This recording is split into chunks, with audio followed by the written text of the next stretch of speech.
साथ संगत बहुत खुशी हुई। हर भगत के चेहरे पे खुशी थी, हंसी थी। अंतःकरण सबका हृदय बोल रहा था। महात्माओं ने, महापुरुषों ने सभी भगत को, एक भगत को दिल से हंसाया, दिल में खुशी दी। सबसे बड़ी भक्ति बस सिर्फ हंसी और खुशी है। जिस चेहरे पे हंसी आ जाए, खुशी आ जाए, इससे बड़ी कोई भक्ति नहीं साथ संगत है। क्योंकि सबके उदास चेहरे तो देखते हैं, पर हंसना ही संसार भूल गया। पर एक आप खुश नसीब हो जो आपके चेहरे पे इतनी खुशी रहती है, हंसी रहती है। गुरसिक नूजा गुरसिक मिलते वेख के चाचर जांदा है, एक दूजे के पैरों ते नौ से झुकांदे ने। जब गुरसिक को मिलता है, बड़ी दिल से खुशी होती है साथ संगत। महात्मा श्री हरभजन सिंह जी, आज तीसरा चांस है इनसे मिलने का, तो दिल से खुशी हुई, बहुत दिल से खुशी। एक बार गौरव की शादी में बैठ के मौका मिला था बात करने का, काफी लंबे समय तक गुरु चर्चा हुई। तो शायद वो, मैं तो नहीं भूली वो समय, तो शायद आज गुरु ने फिर मौका दिया, आज फिर बैठ के सब बात करेंगे, गुरु की गहरी चर्चा करेंगे। तो दिल से खुश हुई है कि भगत आए। और कारण क्या बना कि रेखा जी की लड़की की शादी थी, तो थोड़ा आगे डेट बढ़ा दी गई। कारण कुछ भी बना, पर शासन जी सारे भगत को इकट्ठा करने के भगत कुछ न कुछ जरिया ढूंढ ही लेते हैं। मालिक कृपा करे, दिल से अरदास है, दिल से दुआएं हैं कि दाता सबको अथाह प्रेम, अथाह श्रद्धा, अटल विश्वास, अथाह परोपकार, अथाह परवैराग, अथाह कल्याण, अथाह विवेक, अथाह चरणों की प्रीति और अपनी साथ देना, संत के प्रति श्रद्धा भक्ति प्यार देना, रोज संत का संग देना, हर पल संत की याद देना, भाव देना, स्वभाव देना, अपना व्यवहार देना, अपनी समझ देना, अपने दिव्य दर्शन देना। माँ कृपा करना सभी भक्तों के स्वस्थ शरीर रहे, निरोग रहे, आरोग्य रहे, प्रसन्नचित्त प्रफुल्लित रहे। माँ इन पे मेहर करना, इनके बच्चों को, इनके परिवार को, सब दुनिया के जितने भी सुख हैं सब देना, पर सबसे पहले इन्हें भक्ति का सुख देना। साथ संगत जब माए अपने छोटे छोटे बच्चों को लेकर सत्संग में आती हैं और जबरदस्ती उनका शीश चरणों में गुरु के झुकाते हैं, तो दिल की एक आवाज आती है, दातार इनको भगत बनाना। बाप बीज डालता है, लेकिन संस्कार माँ देती है। जब माँ सत्संग में आती है तो उसका एक दिल करता है कि मैं भी अपने बच्चों को गुरु के ज्ञान से जोड़ूं, मैं भी इसे सत्संग से जोड़ूं, कहीं ये भटक ना जाए।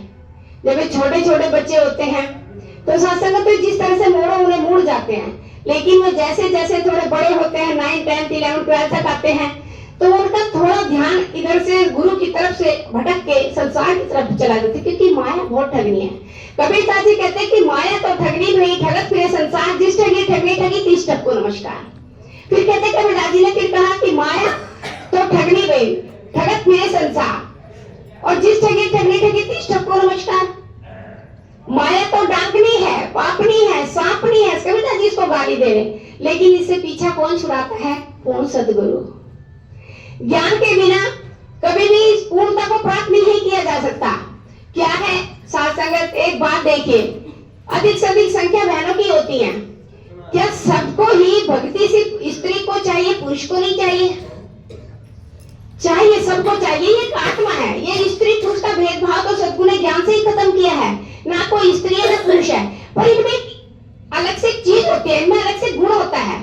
प्रेम, दया, ममता, करुणा, सहनशीलता, नम्रता, परोपकार, कल्याण, क्षमा और माफी, इनमें इतने गुण होते हैं। इन्हें जरा सा कुछ कहो कि ये तेरा पति ठीक हो जाएगा, बच्चे ठीक हो जाएंगे, परिवार ठीक हो जाएगा, आप सत्संग में आ जाओ।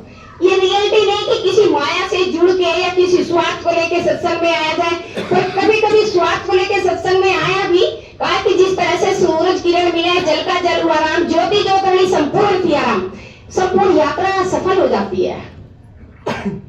ये सबका जीवन बचा लेती हैं। ये बहुत दयावान भी होती हैं।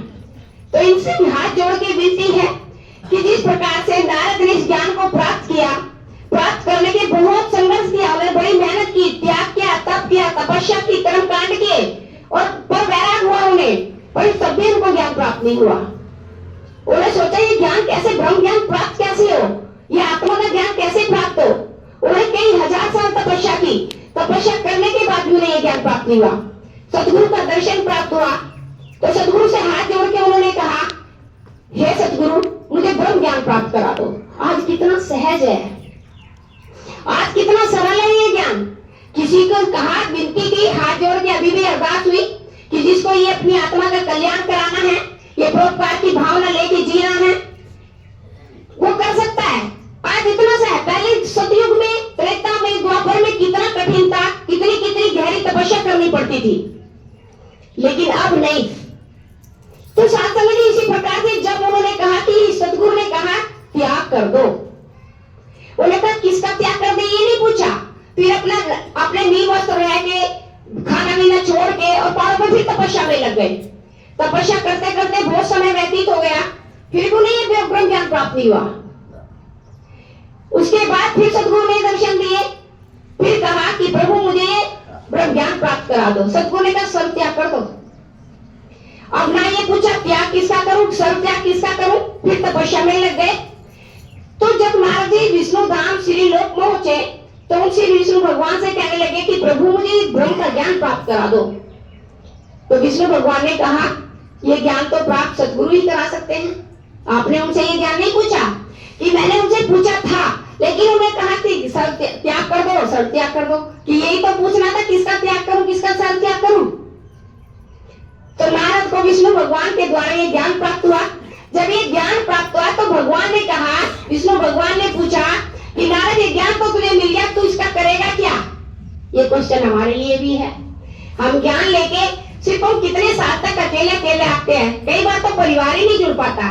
पत्नी आती, पति नहीं आता, पति आता, पत्नी पसंद नहीं करती, किसी की बहू बेटे पसंद नहीं करते। इतना एटीट्यूड।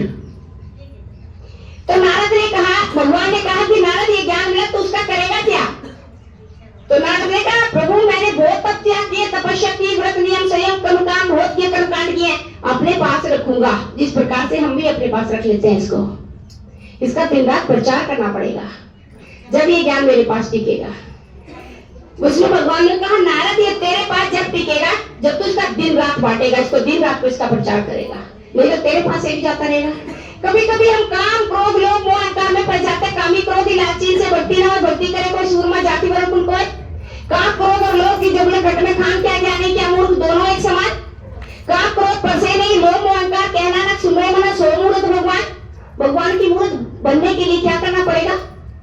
ये ज्ञान मुक्ति का ज्ञान है, परोपकार का ज्ञान है, आत्मा का ज्ञान है, रोशनी का ज्ञान है, कल्याण का ज्ञान है। पर इसे कैसे प्राप्त किया जाए?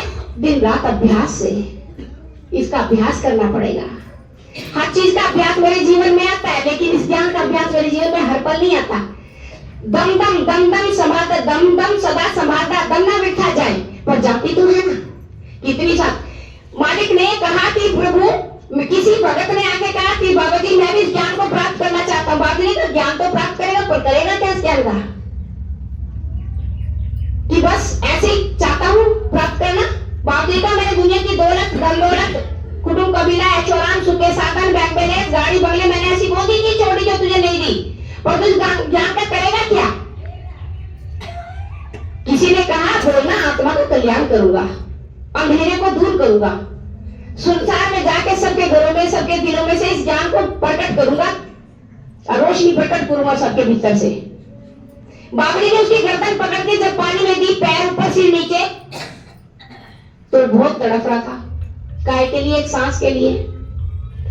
जब उसकी बाहर गर्दन निकाली गई तो सदगुरु ने पूछा, बता जब तेरी गर्दन अंदर थी तो क्या इच्छा थी तेरी, क्या चाहता था? बोला सदगुरु एक सांस। सदगुरु ने कहा मैं तुझे रोज 24,000 सांस रोज दिन में देता हूं, एक सांस के लिए इतनी तड़प? जब मुझे 24,000 सांस रोज मिल रही है तो ये कहां जा रही है? सदगुरु की याद में तो नहीं जा रही। ये 24,000 सांस मुझे सदगुरु की याद में, ध्यान में, अभ्यास में, अनुभूति में लगानी पड़ेगी। दिन रात बांटना पड़ेगा। जिस रघुमूले ढूंढे दुनिया दशा कितने रहता है, संता ने हृदय विश्व तेरे सुनाते रहते सदा। इससे मुख में, इस मुख में भगवान का वास होना चाहिए। बुले शाह ने भी पूछा, सदगुरु एक बात बताइए,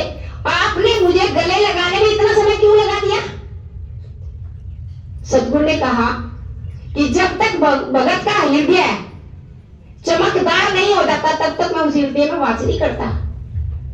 सच्ची बताइए, कितने समय से हम सत्संग में आ रहे हैं, हमने कितनों को आवाज लगाई, और इस सच्ची हृदय की अंतःकरण की आवाज को, आत्मा की आवाज को किसने किसने सुना?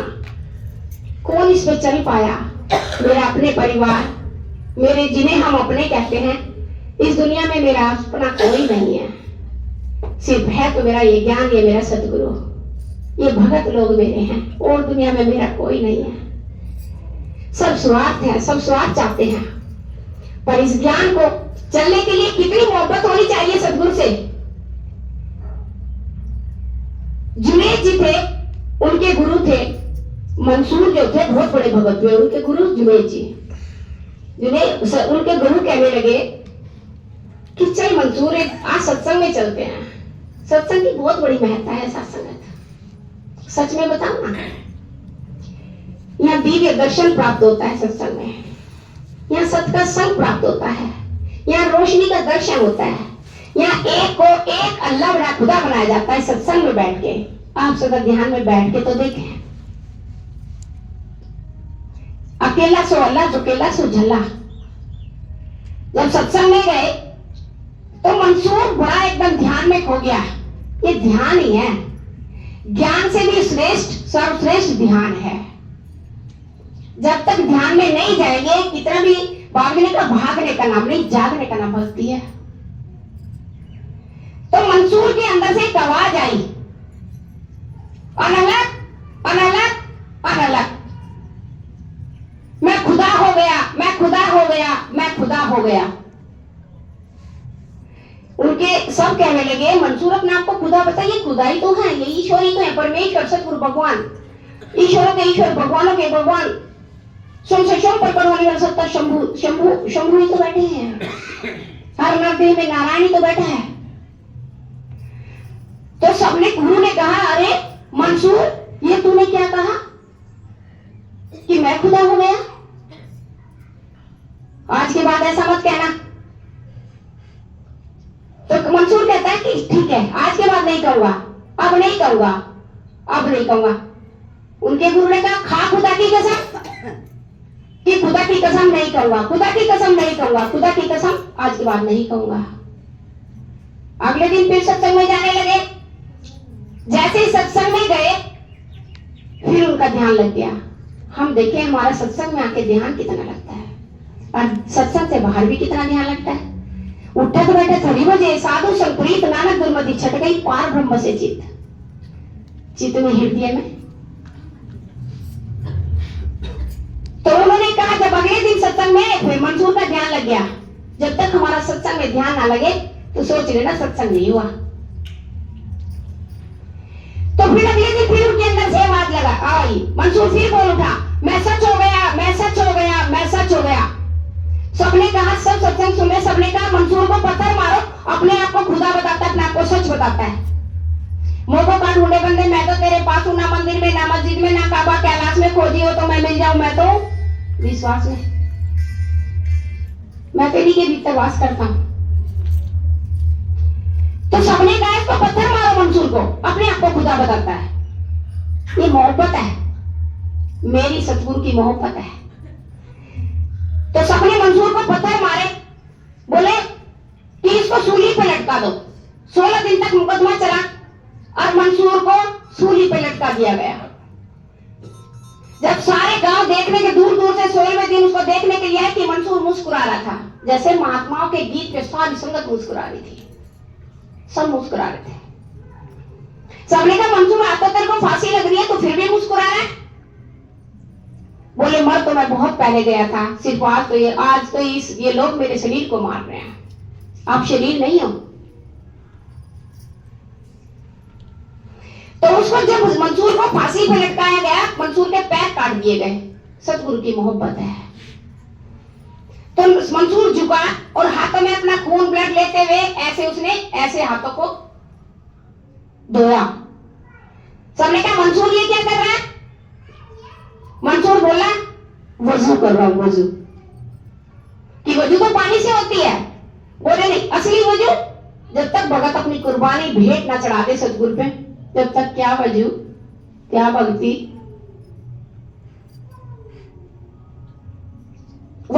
हूँ, असली वो जो खून से ही होती है।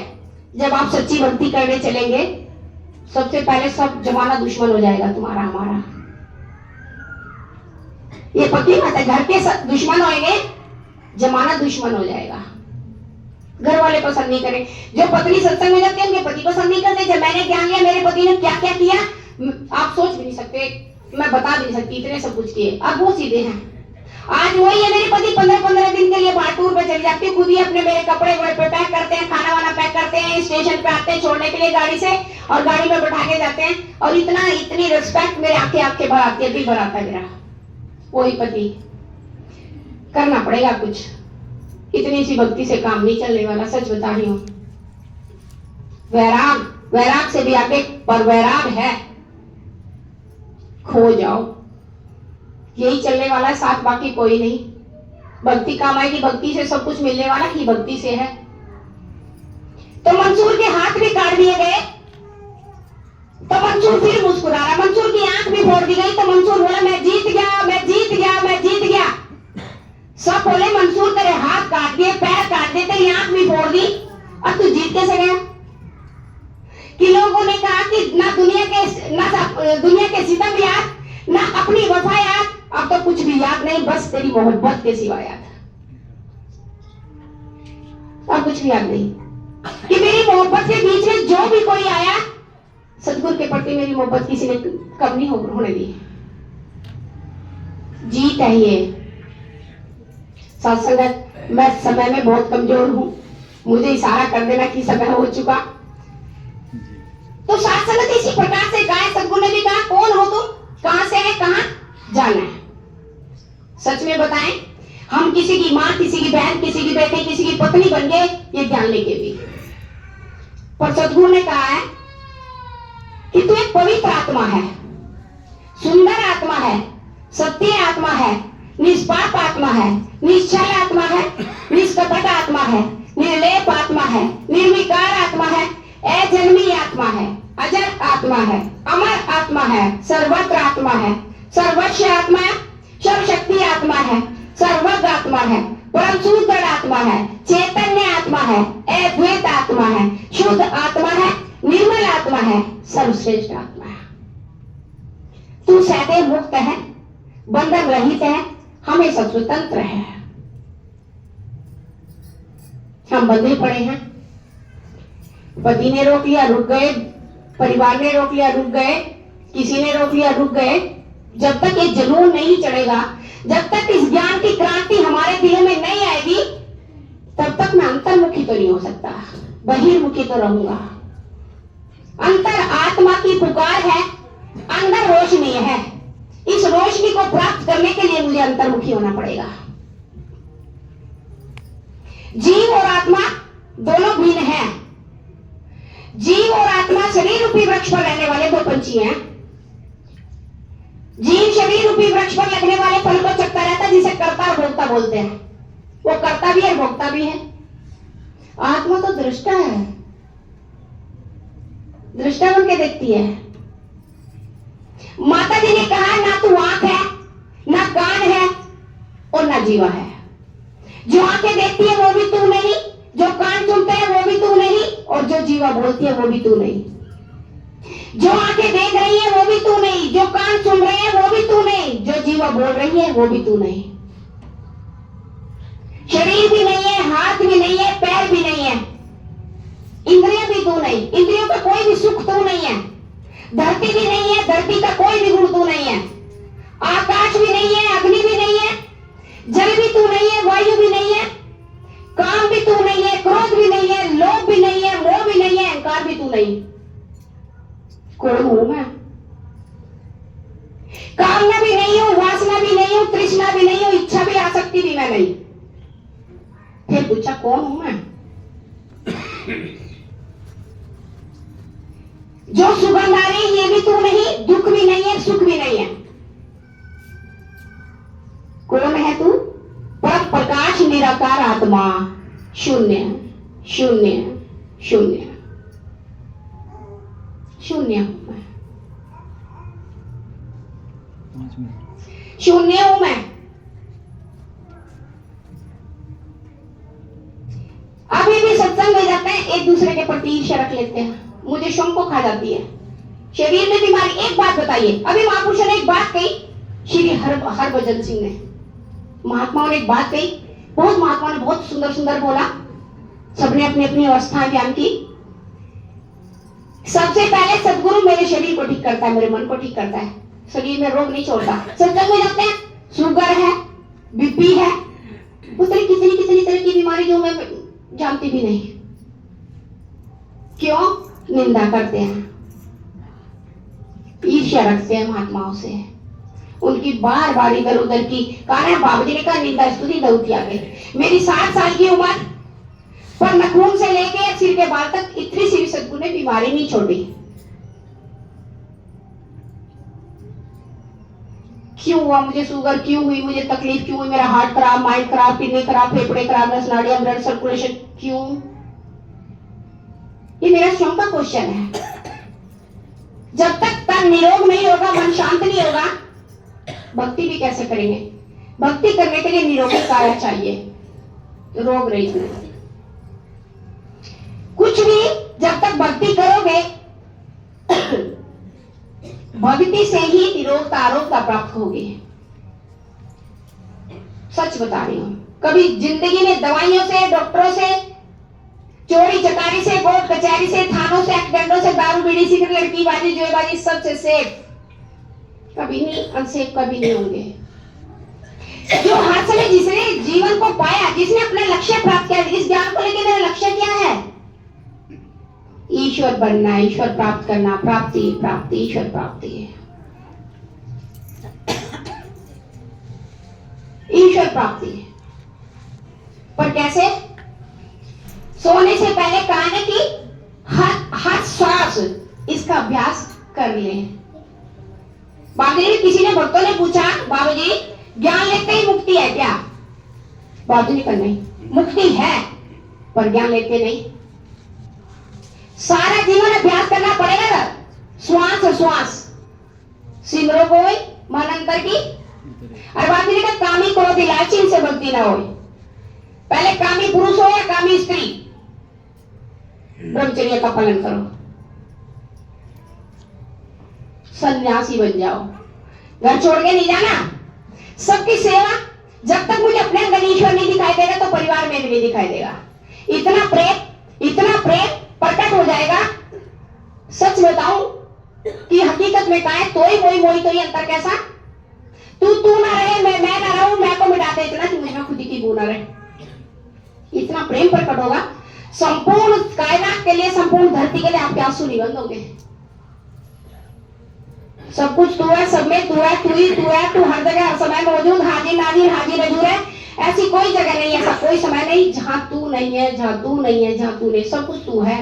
जो दिखाई दे रहा, जो दिसे सो रोगी रोग रही मेरा सतगुरु, जो दिखाई दे रहा सब झूठ झूठ झूठ है ही नहीं। मेरा बचपन चला गया, पता ही नहीं चला, हर समय साथ। जवानी चली गई, पता नहीं चला। अब ये शरीर भी खत्म हो जाए, पता नहीं चलेगा। हर समय 24 घंटे साथ है, फिर भी पता नहीं चल रहा। सच से दूर हूं और झूठ के करीब हूं, झूठ खत्म है ही नहीं कुछ। एक बचपन बच्चे से पूछा जाए कि जवानी की अवस्था क्या होती है, बता नहीं सकता। एक जवान पुरुष या स्त्री से पूछी जाए कि बुढ़ापे की अवस्था क्या होती है, नहीं बता सकती। एक बूढ़े से मृत्यु की अवस्था पूछी है, बता नहीं सकती। हर अवस्थाओं में आना पड़ेगा। हाथ जोड़ के आपसे सबसे विनती है, आपके लिए अरदास करती हूँ, दिल से अरदास करती हूँ। आज आई हूँ बहुत दिल से, बहुत सारा दिल में इतना प्यार आपके प्रति लेके आई हूँ। हे दाता सच्चे पातशाह गरीब नवाज, मेहर करना, इन सारे भक्तों को हर तरह का सुख देना, बेअंत प्रेम, बेअंत प्रीत, बेअंत श्रद्धा, बेअंत भक्ति, बेअंत भाव से भरना इन्हें। संत के प्रति श्रद्धा भक्ति भाव से भरना, रोज संत का संग करना। जितना इनके चरण धो के दिए जा चरणामृत। एक बात कि सबसे पहले अगर मेरे शरीर में जरा सा भी उतार चढ़ाव होता है तो मैं डॉक्टर की तरह भागता हूँ, कभी नहीं, कुछ कभी मत भागो। ये डॉक्टर महा डॉक्टर हैं, आप इनका चरणामृत बना के रोज पी लो, जिंदगी में कभी बीमार नहीं हो सकते। सिर्फ चरणामृत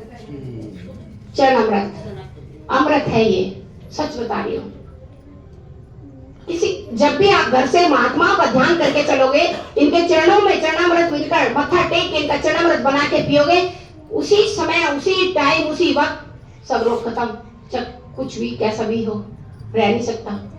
पर आपने अमृत का ध्यान करके अमृत को पिया है, सदगुरु के चरण धो के पिए हैं, कभी ऐसा हो नहीं सकता। आज तक किसी ने इसकी शिकायत नहीं की, आप भी कैसे करोगे? सदा अपने आप को ठीक रखो।